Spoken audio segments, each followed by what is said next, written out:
गैरा राज्य चिकित्सा महाविद्यालय के न्यूरो सर्जरी विभाग में लगभग प्रतिदिन ही ब्रेन ट्यूमर सर्जरी होती है। हमारे बच्चे के लिए एक बार भगवान मिल गए, Avinash Sharma, doctor Avinash Sharma neuro surgery वाले ग्वालियर में रहते हैं और उनके मेरे के लिए तो भगवान हो गए। बहुत अच्छे मेरे बच्चा एक ही बच्चा था, एक ही बच्चा। नमस्कार, मैं अंशुमन शर्मा, हमें न्यूरो सर्जरी विभाग में छोटे बच्चों में ब्रेन ट्यूमर बहुत ही कॉमन है। अगर बच्चे को किसी को मिर्गी के दौरे आ रहे हैं, एपिलेप्सी का दौर आ रहा है, वह भी एक ट्यूमर का साइन हो सकता है, उसकी भी जांच करा लेनी चाहिए। बच्चा अगर चलते चलते गिर रहा है, बच्चे का बैलेंस बिगड़ रहा है, बच्चा आपका पहले अच्छा चलता था और अब कुछ दिन से बच्चे के चलने में उसको अनस्टेडीनेस आ रही है। मेडिकल कॉलेज के न्यूरो सर्जरी विभाग में हम बात करते हैं न्यूरो सर्जरी विभाग के विभाग अध्यक्ष डॉक्टर अविनाश शर्मा सर से कि ब्रेन ट्यूमर क्या है, बच्चों में ब्रेन ट्यूमर क्यों बढ़ रहा है, आखिर इस ब्रेन ट्यूमर का इलाज क्या है। देखें एक विस्तृत रिपोर्ट। धन्यवाद। मैं अंशुमन शर्मा। गैरा राज्य चिकित्सा महाविद्यालय के न्यूरो सर्जरी विभाग में लगभग प्रतिदिन ही ब्रेन ट्यूमर सर्जरी होती है। मैं एवं मेरे जितने भी कलीग प्रोफेसर और एसोसिएट प्रोफेसर और असिस्टेंट प्रोफेसर हैं, वे प्रतिदिन ब्रेन ट्यूमर सर्जरी करते हैं। और अगर मैं आपको बताऊं तो मेरे विभाग में साल में लगभग 500 से 600 ब्रेन ट्यूमर की सर्जरी हो जाती होंगी, जिसमें कि बच्चे, वयस्क एवं ओल्ड एज के व्यक्ति भी रहते हैं जिनमें कि ब्रेन ट्यूमर हुआ और ऑपरेशन किया जाता है। आश्चर्य करते हैं कि लोगों को मालूम नहीं है कि सब बच्चों में ब्रेन ट्यूमर होता है। मैं आपको बताऊँ, छोटे बच्चों में ब्रेन ट्यूमर बहुत ही कॉमन है, ये रेयर नहीं है, बहुत कॉमन है। और अगर आप देखें ना कोई किसी न किसी समय बच्चे भी ब्रेन ट्यूमर के भर्ती रहते हैं। हमारे यहाँ जो ब्रेन ट्यूमर सर्जरी की जा रही है और उसके जो रिजल्ट्स हैं वो शायद भारत देश में होने वाले और इंस्टीट्यूट में जो रिजल्ट हैं उन रिजल्टों के लगभग समकक्षी होंगे या उनसे अच्छे होंगे, क्योंकि सर्जरी करना उसके बाद में पोस्ट ऑफ केयर देना वह ज़रूरी है, जिसके लिए कि हमारे यहाँ MCH के जो डॉक्टर हैं, जो MCH की ट्रेनिंग करने न्यूरो सर्जरी के आए हैं, वे लगातार 24 आवर उन पेशेंट की देखभाल करते हैं, ICU केयर करते हैं, क्योंकि न केवल ऑपरेशन करने से मरीज ठीक होगा बल्कि उसके बाद में उसकी पोस्ट ऑपरेशन के बाद केयर बहुत ज़रूरी है। क्योंकि बहुत से पेशेंट जो हम ब्रेन ट्यूमर ऑपरेशन करते हैं, लोगों का आश्चर्य होता है कि कई बार 4 से 5 और 6 घंटे तक लग जाते हैं उस ऑपरेशन करने में। तो इतना लंबा एनेस्थीसिया देने के बाद पेशेंट को तुरंत ही एनेस्थीसिया से बाहर नहीं किया जाता, उसको फिर एनेस्थीसिया के अंडर ही ट्यूब डाल के वेंटिलेटर पर रखा जाता है और धीरे धीरे एनेस्थीसिया को ख़त्म करके मरीज को होश में लाया जाता है, जिससे कि उसमें ब्रेन ट्यूमर में की वजह से दोबारा कहीं उसमें ब्लीडिंग नहीं हो जाए या स्वेलिंग नहीं आ जाए। तो ये सब केयर करना हमारे जो PG स्टूडेंट हैं, हमारे रेसिडेंट डॉक्टर हैं, वे सब करते हैं। और उसी कारण से जो रिजल्ट्स हैं, जो एंड रिजल्ट है वो अच्छा आना चाहिए और आता है। और मुझे बड़ी खुशी है कि हमारे यहाँ जितने भी ब्रेन ट्यूमर के ऑपरेशन करे आ रहे हैं, रिजल्ट बहुत अच्छे आ रहे हैं। कुछ ऐसे केस जिनमें कि अनएक्सपेक्टेड था, हमको लग रहा था कि शायद ये सफल होंगे या नहीं होंगे, ऐसे ही बहुत सारे केस हैं जिनमें सफलता मिली है और ये एक अच्छी बात है इंस्टीट्यूट के लिए भी और प्रदेश के लिए। ब्रेन ट्यूमर कैसे पहचानेंगे कि ब्रेन ट्यूमर है बच्चे को या बड़े को, किसी को क्या लक्षण होंगे इसके? देखिए, पहले मैं बच्चों की बात करूं, क्योंकि बच्चों में ब्रेन ट्यूमर बहुत ज़्यादा मिसडायग्नोस्ड होता है। मिसडायग्नोज मतलब मालूम नहीं पड़ पाता है, बहुत लेट मालूम पड़ता है। क्योंकि क्या होता है कि बच्चों में ज़्यादातर ब्रेन ट्यूमर होने पर उसके सिम्टम अलग टाइप के होते हैं, जो कि ट्यूमर से जैसे ट्यूमर के होना चाहिए वैसे नहीं होते हैं। ज़्यादातर बच्चे या तो लगातार उल्टी करते हैं और उल्टी करने के कारण वह डॉक्टर को दिखाते हैं और लोगों को ऐसा लगता है शायद इसको खाना नहीं पच रहा है या इसको पेट में कोई दिक्कत है और इसके कारण इसको लगातार उल्टी हो रही है, तो वह उसका इलाज लेता रहता है और जब तक ट्यूमर बहुत ज़्यादा बढ़ जाता है। तो हमेशा अगर कोई बच्चा है और वो लगातार उल्टी कर रहा है और उल्टियाँ उसकी नहीं रुक रही हैं, तो हमेशा एक ब्रेन का उसका MRI या अगर CT स्कैन करा सकते हैं, जो भी डॉक्टर एडवाइस करे वो कराना चाहिए। दूसरा, अगर बच्चे को किसी को मिर्गी के दौरे आ रहे हैं, एपिलेप्सी का दौर आ रहा है, वह भी एक ट्यूमर का साइन हो सकता है, उसकी भी जांच करा लेनी चाहिए। बच्चा अगर चलते चलते गिर रहा है, बच्चे का बैलेंस बिगड़ रहा है, बच्चा आपका पहले अच्छा चलता था और अब कुछ दिन से बच्चे के चलने में उसको अनस्टेडीनेस आ रही है, मतलब वो चलते समय वो गिर रहा है या उसका एक हिस्सा कमज़ोर हो रहा है या बच्चे को डबल दिख रहा है या उसकी आँख का जो मूवमेंट है वो आपको लग रहा है कि कुछ गलत हो रहा है, बच्चे को डबल दिख रहा है, तो ये सब होने पर भी आप अपने फिजिशियन या पीडियाट्रिशियन को या आप न्यूरोलॉजिस्ट, न्यूरो सर्जन जो भी आपके अवेलेबल उसको दिखाएं, वो जाँच कराएं। इसके अलावा बड़े लोगों में जो ब्रेन ट्यूमर के सिम्टम है, वो तो सबसे बड़ा जो है वो हेडेक।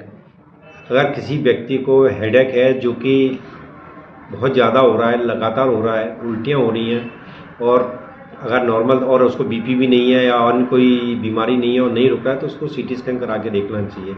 या फिर किसी को कोई मिर्गी आ रही है या किसी एक व्यक्ति का हाथ पैर में कमजोरी आ रही है या उसको याददाश्त में कोई दिक्कत आ रही है। मैंने अभी रिसेंटली एक पेशेंट देखा, उसको कुछ नहीं था, एक मेरे पास मेरे परिचित थे, वो लेके आए, बोले साहब पिताजी की याददाश्त कमजोर हो रही है। मैंने कहा क्या हो, MRI कराओ। बोले नहीं साहब वो 80 साल उम्र हो गई है, 70 साल उम्र हो गई है, वैसे याददाश्त कमजोर हो रही होगी। मैंने कि इस दिन पर वो नहीं, कुछ दिन पहले वो बढ़िया थे। तो मैंने कहा जब कुछ दिन पहले उनकी याददाश्त नहीं कमजोर थी और एकदम कम होना चालू हुई है तो इसका मतलब कोई ना कोई दिक्कत होनी हो सकती है। और जब उनका मैंने MRI कराया तो उनको ट्यूमर निकला। तो अगर किसी की सडन या किसी के बिहेवियर में एकदम चेंज आ गया है या किसी को आंखों से देखने में दिक्कत आ रही है या किसी को कान से सुनने में दिक्कत आ रही है, तो ये भी अलग अलग टाइप के ट्यूमर हैं। जैसे एक CP एंगल ट्यूमर होता है, इसमें कि कान से सुनने में दिक्कत आती है। पिट्यूटरी ट्यूमर होता है, इसमें कि आंख से दिक्कत आती है। मैं देख रहा हूँ ये पिट्यूटरी का ट्यूमर है, ये बहुत ही कॉमन ट्यूमर है जिसमें कि धीरे धीरे व्यक्ति का विजन कम होता जाता है, जिसके लिए कई बार आँख के डॉक्टर को दिखाते हैं और उसके लिए चश्मा भी लगा लिया जाता है, कई बार कुछ और थेरेपी भी हो जाती है, लेकिन मालूम पड़ता है कि उनको ब्रेन में ट्यूमर था जिसके कारण उनका आँख की रोशनी कम हो रही थी। तो वह भी एक सिम्टम है जिसको कि हमको ध्यान देना चाहिए। किसी व्यक्ति का अगर आँखें कमज़ोर हो रही हैं और ग्लास लगाने के बाद भी इम्प्रूवमेंट नहीं हो रहा है या आई वाला बोलता है कि उसकी आँखों के पर्दे में सूजन है, तो तुरंत उसको MRI कराना चाहिए। Thank you sir. सर जयरोग अस्पताल के न्यूरोसर्जरी विभाग में ये फ्री होते हैं या कुछ चार्ज लगता है? जी मैं आपको बता दूँ, आपने बड़ा ही अच्छा प्रश्न किया है। हमारे यहाँ जो भी सर्जरी होती हैं, खासकर ब्रेन ट्यूमर की बात कर रहे हैं, ये बिल्कुल ही मुफ्त की जाती हैं, इसके लिए कोई चार्ज नहीं लिया जाता है। और जहाँ तक हम कोशिश करते हैं जितनी भी दवाएं मेडिसिन है वो उनको मुफ्त में ही उपलब्ध कराई जाती हैं। कुछ दवाइयाँ अगर उपलब्ध नहीं हैं या कुछ जो सर्जरी के लगने वाले कंज्यूमेबल नहीं उपलब्ध, तो अगर पेशेंट आयुष्मान का है तो आयुष्मान धारकों को पूर्ण मुफ्त रूप से मिलती हैं। और अगर किसी को ज़रूरत पड़ती है तो बहुत कम मूल्य पर हमारे यहाँ जो गवर्नमेंट अप्रूव्ड जो मेडिकल स्टोर हमारे यहाँ खुले हुए हैं वहाँ पर दवाइयाँ मिल जाती हैं, लेकिन वो भी नाम मात्र के लिए।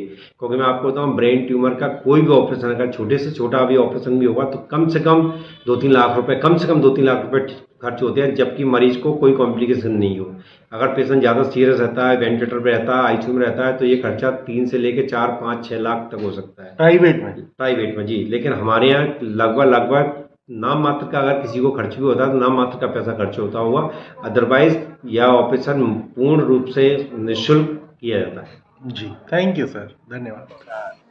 हमारे बच्चे के लिए एक बार भगवान मिल गए, डॉक्टर अविनाश शर्मा न्यूरोसर्जरी वाले ग्वालियर में रहते हैं और उनके मेरे के लिए तो भगवान हो गए, बहुत अच्छे। मेरे बच्चा एक ही बच्चा था, अविनाश शर्मा साहब, उन्होंने मेरे बच्चे का ऑपरेशन किया था। मेरा बच्चा बहुत बढ़िया है, ओके ओके बढ़िया है, चल रहा, खारा पी रहा है। यहाँ पैसे तो नहीं लगे? नहीं, आपका फ्री में हुआ ना? बड़ा हमें तो बड़ा कष्ट हुआ, हमें तो रोना, हमारा पूरा परिवार बड़ा दुखी था। उस दिन भोजन नहीं किया। मैंने जब डॉक्टर साहब से चर्चा की तो उन्होंने बोला कि बहुत सारे अब अस्पताल में जाएंगे तो बहुत सारे मरीज मिलेंगे, उनके बहुत सारे लोगों के हमने ऑपरेशन किए, सब ठीक हो सकता। तब मुझे कुछ शांति मिली और जैसे ही ऑपरेशन हुआ तो बड़ा पूरा परिवार हमारा बड़ा प्रसन्न है। बहुत शर्मा की जो कार्यशैली है वो बड़ी प्रशंसनीय है। बड़े अच्छे तरीके से मरीज को देखते हैं, बड़े अच्छे ढंग से उसकी वो करते हैं, इन्वेस्टिगेशन करते हैं, बहुत अच्छा ऑपरेशन करते हैं। हम तो बड़े खुश हैं और उनको बहुत बहुत धन्यवाद देते हैं।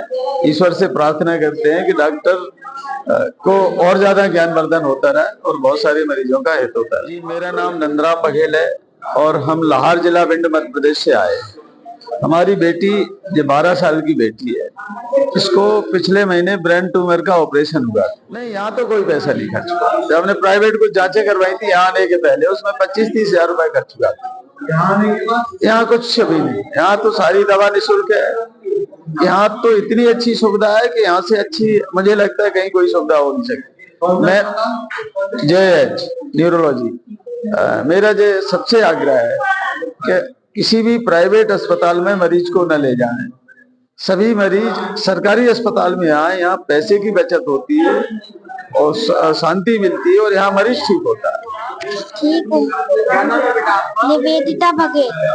अच्छे से आप खाना खाती हो? हाँ। अच्छा लग रहा है आपको? हाँ। डॉक्टर साहब को क्या बोलोगी आप? Thank you. Thank you.